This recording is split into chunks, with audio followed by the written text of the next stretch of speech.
안녕하십니까. 고생들 많이 하셨죠? 시험 끝나고 한 2주 지났나요? 그동안 행복했습니까? 그죠? 다시 또 2차 준비 시작을 하시게 되는데, 경제학은 뭐 올해 너무 쉬워서, 그쵸? 내가 여러분들 공연히 고생을 많이 시켰나? 반성을 2주 동안 처절하게 했습니다. 내년에는 경제학 하지 말을까? 자, 그래서 크게 보면 이제 네 문제인데, 그 중에서 이제 B형의 그 필립스 커브 문제, 거기 새 고전학파 문제 하나가 출제됐고, 나머지는 뭐, 그러니까 올해 경제학에서는 오히려, 그렇죠? 변별력이 더 클 것 같아요. 하나 틀리면 그냥 아주 굉장히 박하게. 전부 계산 문제였고요. 서술형 문제가 딱 하나뿐이었고 해서 다 원만하게 잘 했을 거라고 보여집니다. 그래서 해설할 게 없어가지고, 경제학 전체에 걸쳐서 내가 포괄적으로 한번 프레임을 한번 전해드리고 한번 보고 그 다음에 올해 기술된 문제 이렇게 한번 보도록 하죠. 근데 이율 교수님 미리 나한테 컨펌을 주셨어. 올해 틀림없이 2014년도 문제가 나올 거니까 그런 형태 그래서 해봅시다. 그래서 11월 달에 우리가 마지막 정리할 때 최대한 하고 했는데 역시 적중하셨습니다. 감사드립니다. 정보 유출입니다. 이거 천기를 누설하셨는데 그래서 우리 공부하는데도 마지막에 그쪽에서 초점 맞춰서 아주 잘 공부가 됐는데 그래도 아까 지금 얼핏 좀 말씀 나눠보니까 이거 뭐 실수했다, 계산했다. 근데 그건 절대로 안 되죠. 올해 실수한 분들은 경제학에서 그거는 뭐 변별력 그대로 뭐 드러나서 하게 되니까 많이 근데 다 잘 했을 거라고 믿고 근데 이제 여러분들 합격하신 분들은 그냥 추억으로 한번 들어보시고 아, 내가 저런 공부를 했었지. 아니고 내가 공부할 분들은 전체 저런 틀이 경제학이 저렇게 엮여서 시험 문제가 나오겠구나. 한번 빨리 내가 한번 설명드릴게요. 미시 것이죠. 미시는 먼저 들어가게 되면은 시장에 대한 얘기부터 시작이죠. 만남의 장소다. 수요 공급. 처음에 여기 할 때는 수요 공급에 대한 기본적인 이론 없죠. 수요자와 공급자가 있다고 하고 해서 시장 분석에 대한 얘기죠. 균형. 그 다음에 이제 탄력도 문제들이 다뤄지게 되고, 그 다음에 요거 응용 문제에서 올해 시험 문제가 나왔죠. 조세 귀착과 전가의 문제. 요거 아울러서 같이 살펴봐야 되는 게 잉여 문제죠. 그 다음에 가격 통제. 그 다음에 요거하고 대비되면서 또 현안 문제이기도 한 게 보조금의 문제이죠. 이런 것들이 다뤄지게 되는데 우리 시험에서 조세 귀착 문제 이렇게 출제되고 있습니다. 그 시장 균형을 찾는다는 거 하는 것은 포괄적으로 안에서 다뤄지는 내용이고 그 다음에 이제 수요곡선 도출이죠. 이론적인 도출 보는 게 한계 효용 이론하고 무차별 이론입니다. 여기서는 아직 출제된 적이 없죠. 2004년 이후에. 그 다음에 이제 공급곡선 도출되는 전제 조건이 생산자 균형이죠. 요거 소비자 균형이고 생산자 균형인데 좀 다르죠. 생산자 균형을 통해서는 비용 함수가 도출된단 말이에요. 그래서 이때 경제학의 이제 전개가 요거하고 무차별 이론, 그 다음에 시장으로 넘어가죠. 시장이 크게 보면 우리가 공부해야 될 게 완전 경쟁 시장과 그 다음에 불완전 경쟁, 그 중에 대표적인 게 독점이죠. 그래서 올해 완전 경쟁 시장 여기서 출제가 됐고요. 또 작년에도 여기서 나왔죠. 완전 경쟁 단기 균형, 장기 균형 개념입니다. 독점도 작년, 재작년인가 한번 나왔는데 독점 규제에 대해서 한번 출제된 적이 있었죠. 이게 생산물 시장입니다. 크게 보면. 그 다음으로 넘어가는 게 생산물 생산을 위한 요소 시장이죠. 팩터 시장. 그래서 요소의 수요 공급. 근데 이거 이제 완전 경쟁일 때고 그런데 우리 시험에서 수요 독점 요소 시장이 나왔죠. 그까지 크게 미시 경제학의 흐름을 보게 되면 생산물 쪽에서 그 다음에 여기서 근데 요거 이제 요소 시장과 직결되는 문제가 소득 분배 문제잖아요. 그래서 우리 시험 문제 나왔던 게 수요 독점에서 한번 출제가 됐었고 2014년 이후입니다. 그다음에 분배론에서 롤스 얘기가 그렇죠. 출제된 적이 있어. 그 요소 시장 문제입니다. 그 다음에 모든 문제가 시장에서 해결된다고 했을 때 미시경제학의 마지막 주제는 그렇죠. 시장 실패 문제죠. 그러니까 시장이 해결할 수 없는 문제들이 있다. 그래서 외부성의 문제, 그 다음에 이제 공공재 문제, 소득 불균형 문제는 여기서 이제 다뤄지는 것이고, 그 다음에 이제 정보 비대칭의 문제, 그래서 도덕적 해이와 역선택 이렇게 다뤄지게 되죠. 여기 미시경제학이란 말이에요. 그런데 우리가 지금 공부할 때 보면은 처음 하는 분들이야 이걸 모르죠. 모르니까 이제 흔히 우리가 비교할 때 숲과 나무를 비교할 때 헷갈리게 되는데 전체적으로 공부를 어느 만큼 하셨다면은 기출문제 여기서 쭉 보시면서 보게 되죠. 작년에는 시장 실패 문제에서 외부 효과가 나오죠. 그러니까 구석구석 분포로 보게 되면 주제별로 이슈별로 고르게 출제되고 있다. 다만 이제 난이도가 쉬우냐 어려우냐 그 문제가 제기되는데 올해는 뭐 굉장히 쉬웠죠. 작년에 외부 효과 문제가 조금 생각해야 되는 문제였고, 그리고 올해 문제를 한번 보시면 미시경제학에서 올해 미시가 좀 많은 셈이었는데 A의 3번 문제죠. A의 3번 문제가 완전 경쟁의 단기 균형이다. 근데 프라이스 테이커가 되는 그런 특징이 있게 되죠. 그래서 이 문제 AC, HVC 이런 이제 황당한 문제가 출제가 됐어요. 조업 중단점 문제. 조업 중단점 왜 조업을 중단해? 고정비용보다 수입이 작으니까 고정비용 손해본다. 이 문제가 났어요. 근데 아까 잠깐 했는데 어떤 친구 이거를 내가 실수했어요. 그러기도 한단 말이야. 그러니까 이런 것에 대해서 이거 실수했다고 그러니까 한 대 쥐어 맞고 싶었는데. 근데 이제 이런 문제들이 나왔죠. 작년에는 이제 장기 균형 문제가 나왔고. 자, 그 다음에 올해 미시에서 나왔던 문제가 조세 귀착 문제가 나왔죠. B의 7번 문제입니다. 조세 귀착인데 이거 뭐 정말 그렇죠. 완전 경쟁을 가정을 하고 공급자에게 부과했을 때 그러면 공급 곡선 상방 이동하죠. 소비자에게 부과하게 되면 얘가 하방 이동하죠. 이 문제를 일일이 풀어서 답해라.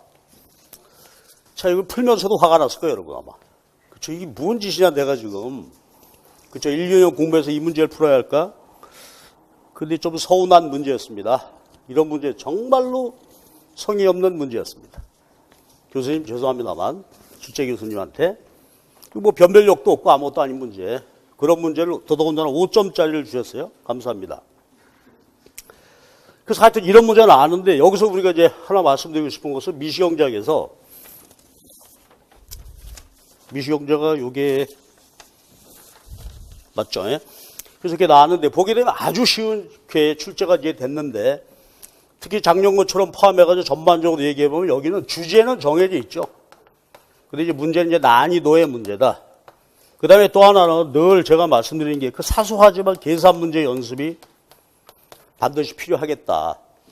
그러니까 이거 정말 황당한 문제들이잖아요. 근데 계산 문제 평소에 연습 안 했다면 풀 수 없는 문제들이었죠. 그래서 미시경제학의 주제가 이렇게 되는 거니까 혹시 내년에 이어서 공부하실 분들은 이게 프레임이란 말이야. 이 안에서 각자 주제를 찾아가지고서 이제 살펴서 대비하시면 될 것 같고요. 자, 그 다음에 이제 거시 쪽 주제를 가보시죠. 근데 거시가 참 괴롭죠. 미시는 그래도 아이템이 정해져 있단 말이에요.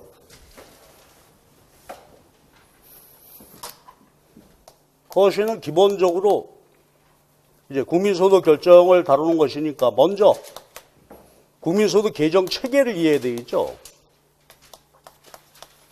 그래서 뭐 GDP, GNE 또는 뭐 GD 총 지출의 문제고, 자 이런 거와 더불어 물가 문제, 디플레이터 이런 것들, 그 다음에 전체적으로 보는 게 국민소득 항등식이라는 것이 있죠. 그러니까 거시경제 주제라고 하는 것이 총 생산에 대한 분석이니까 이거에 대한 기본 개념을 잡고 들어가서 그 다음에 이제 단순 모형이죠.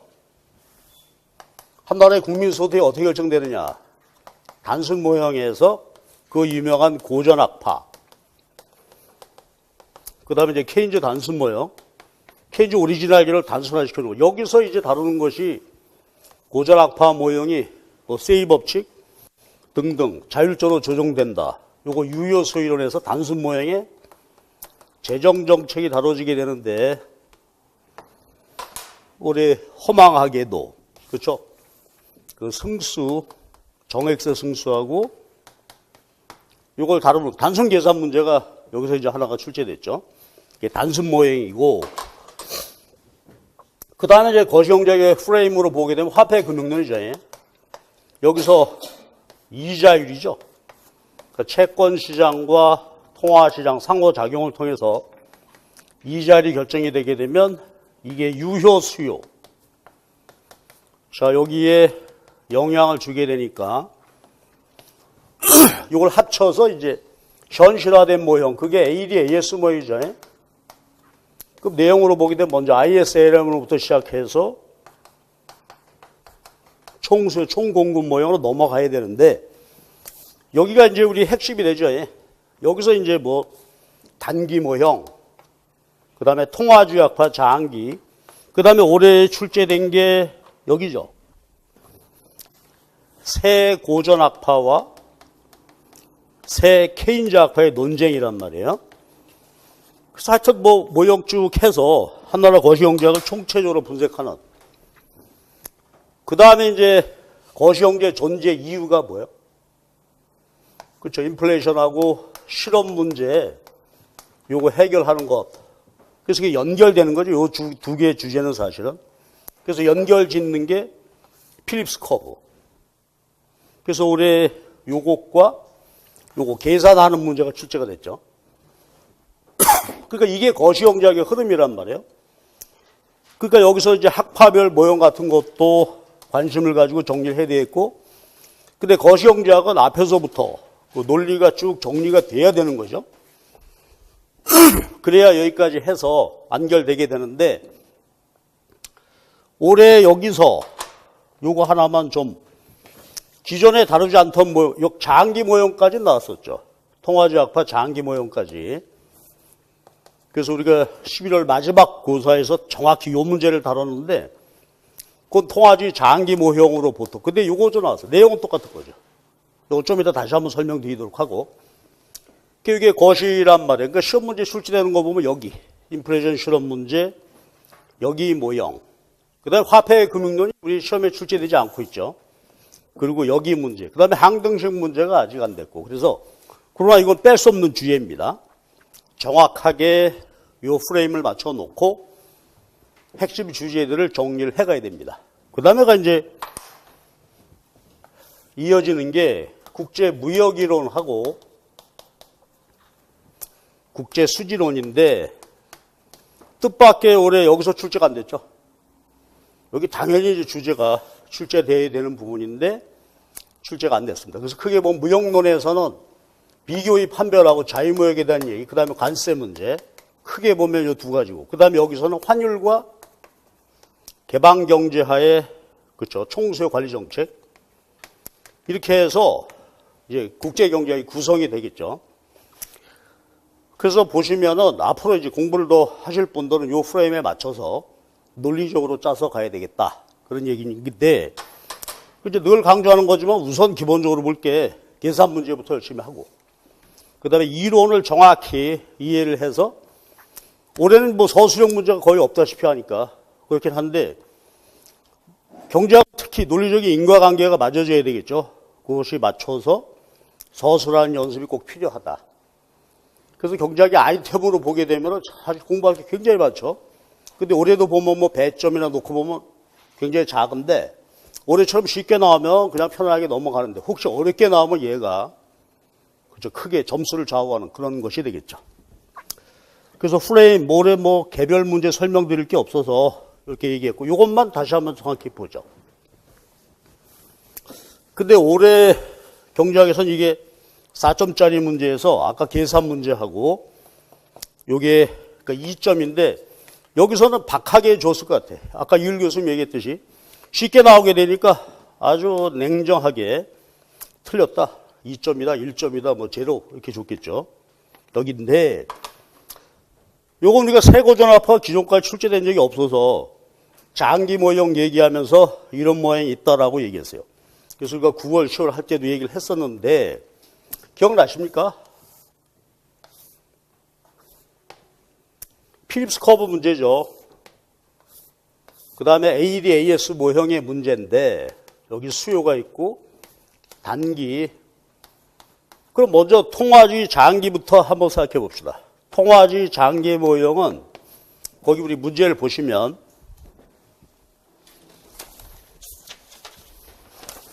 거기 B의 3번 문제입니다. 그 위에 계산 문제는 요거 뭐 진짜 우리가 마지막에서 했던 그 복잡한 게 아니라 그냥 단순 아이디어를 할 수 있는 문제를 푸시면 되는 것이었고, 요거 여기인데 기존에 이제 보게 되면 통화지 장기 모형 우선 같이 한번 읽어볼까요? 박스 안에 지문의 맨 밑에 교수님 말씀입니다. 기대 형성 방식이 합리적이다.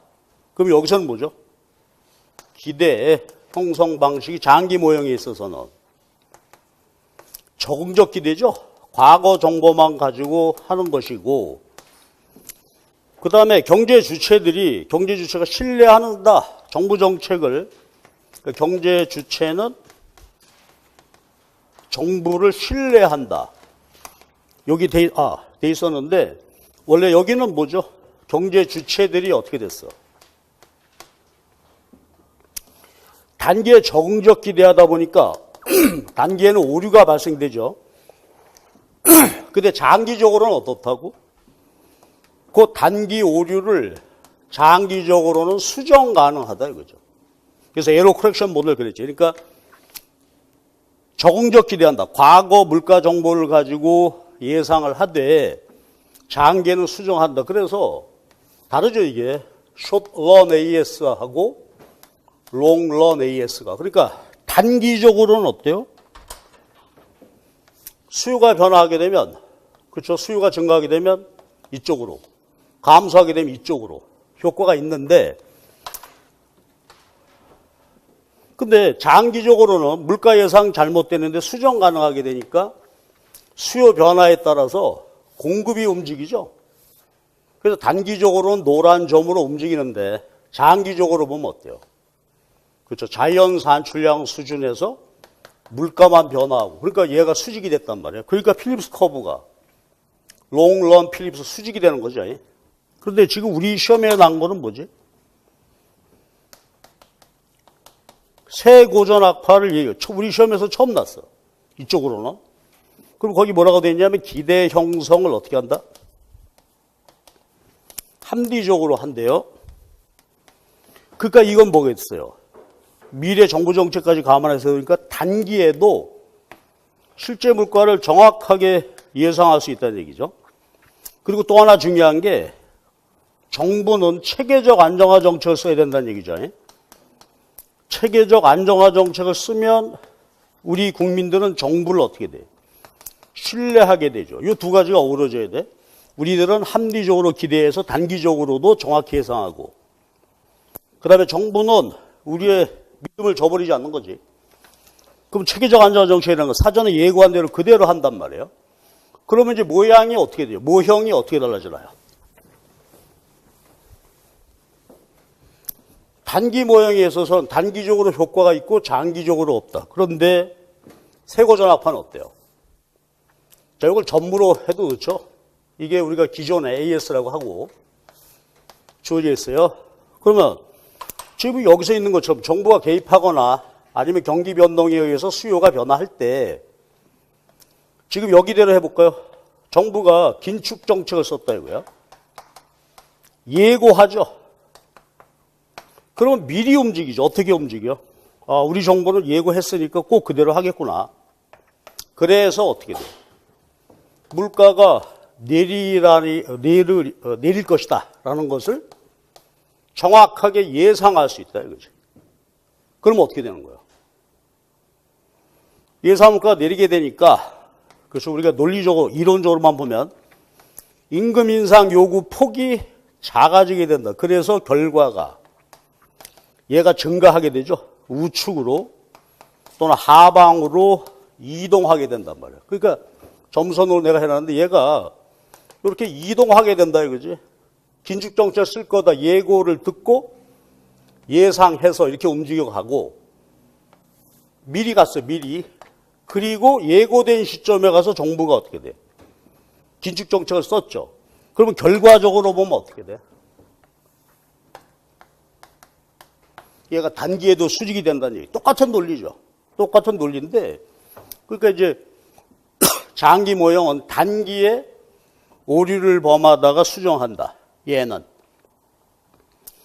정보 말을 듣고 정확히, 그래가지고 합리적으로 예상하게 되니까 단기에도 수직이 돼. 그러니까 이걸 빼버리면은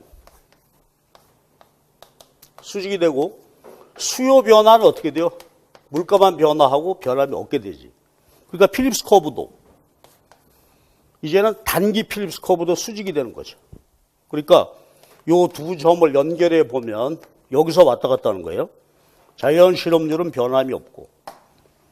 자, 그래서 우리가 다 아는 내용입니다. 통화지 장기에서 많이 했는데, 다만 과정을 쓸 때 요거를 본인들도 한번 반성해 봐봐. 장기 모형식으로 썼다면 득점 안 되겠지. 단기 세고전학파 관점에서 요것을 이렇게 썼어야 돼요. 근데 아마 우리 수업에서도 뭐 늘 계속 했던 이야기 때문에 잘 했을 거라고 믿고, 요거죠. 그러니까 올해 전반적으로 보면 어때요? 국제경제학 쪽에 출제 안 됐고, 미시 쪽에서는 단순 계산 문제, 거시에서 요거 하나 정도였는데, 그러니까 내년 시험 공부할 때 어때요? 스트레스 없이 즐기면서 하면 되겠구나. 그렇죠? 그러니까 근데 이게 우리 합리적 기대해야 돼, 적응적 기대해야 돼. 내년도 올해처럼 나올 거다. 적응적 기대죠. 근데 합리적 기대는 어때? 옛날까지 다 하고 미래 정부 고려 이거보다 어려울 수도 있을 것이다. 내년 공부는 지금보다는 조금 난이도가 높게 올해 시험 수준보다는 공부하는 것이 옳겠다는 생각입니다. 근데 올해는 하여튼 어찌됐건 경제학에 있어서는 여러분 고생하신 만큼 득점했을 거라고 믿고 행복한, 그렇죠, 2차 시험 준비하시기 바랍니다. 자, 그래서 전반적으로 볼 때 여러분들이 고생 많이 하셨는데 개인적으로는 미안합니다. 너무 많이 고생시켰는데, 근데 내년에 또 모르니까 변명하는 걸로 하고 올해 고생들 많이 하셨습니다. 수고했습니다.